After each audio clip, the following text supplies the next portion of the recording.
సైతం ప్రజారాజ్యపు సేవకుడినై సేవ చేస్తాను. నేను సైతం ప్రజారాజ్యపు శ్రామికుడినై సాయపడతాను. నేను సైతం ప్రజారాజ్యపు సైనికుడినై పోరు సలిపేను. నేను సైతం ప్రజారాజ్యపు సేవకుడినై సేవ చేస్తాను. ఈ శుభ సందర్భంలో మహాకవి శ్రీశ్రీ గారి మాటలు ఒక్కసారి గుర్తు చేస్తాను. స్వాతంత్ర్యం, సమభావం, సౌభ్రాత్రం, సౌహార్దం పునాదులై ఇళ్ళు లేచి జనావళికి శుభం పూచి శాంతి శాంతి కాంతి శాంతి జగమంతా జయిస్తుంది. ఈ స్వప్నం ఫలిస్తుంది. రాజకీయం నా ఇంటి అడ్రస్సు కాదు, నా ఒంటి డ్రెస్సు కాదు. ఆకలితో పెరిగాను, అబద్ధాలతో కాదు. ఎవరైనా కష్టాల్లో ఉంటే గుండెలకు హత్తుకుని ఓదార్చడమే నాకు తెలుసు. ఆ కాసేపు వాళ్ళు నవ్వుతూ చూస్తుంటే ఆనందపడి సాదాసేద ఆత్మీయ. ఇది యుద్ధం కదయ్యా, యజ్ఞం. ప్రభుత్వంతో పరిచయించుకోవటం మన హక్కు.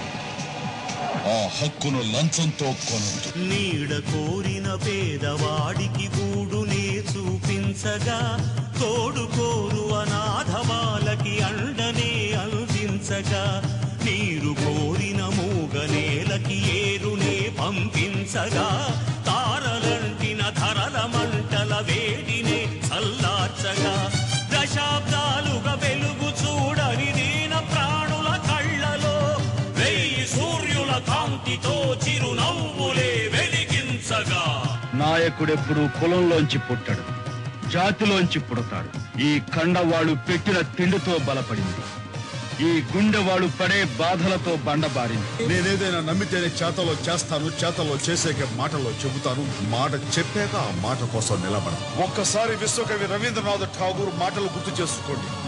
ఎక్కడ మనసు నిర్భయంగా ఉంటుందో, ఎక్కడ మానవుడు సగర్వంగా తలెత్తుకుని తిరగలడో, ఎక్కడ మన చదువు విజ్ఞానం మూఢనమ్మకాల్లో ఇంకిపోదో, ఎక్కడ ఒక మనిషి తోటి మనిషిని దోచుకోడో, అక్కడ ఆ స్వేచ్ఛ స్వర్గంలోకి భగవంతుడా నా ఈ దేశాన్ని మేలుకొలుపు అంటూ ఆయన గీతాంజలి రచించాడు. ఆయన కలగన్న స్వేచ్ఛ స్వర్గంలోకి నా దేశాన్ని నడిపించడానికి ఈ రక్తాంజలి రాస్తాడు. తెల్లరేకుల శాంతి పుష్పం నేలపై పూయించగా, పచ్చ పైరుల క్రాంతి పంటని పుడమిపై పండించగా, ఎర్ర సూర్యుడి శక్తి మొత్తము నిత్య వ్యాప్తం చేయగా, రంగురంగుల కొత్త జగతిని భూమిపై సృష్టించగా, నింగి నేలకి నిచ్చెనల్లే నిలుచు జెండా సాక్షిగా, రాష్ట్ర ఖ్యాతిని అన్య జాతుల గొంతులలో మ్రోగించగా, నేను సైతం ప్రజారాజ్యపు సేవకుడినై సేవ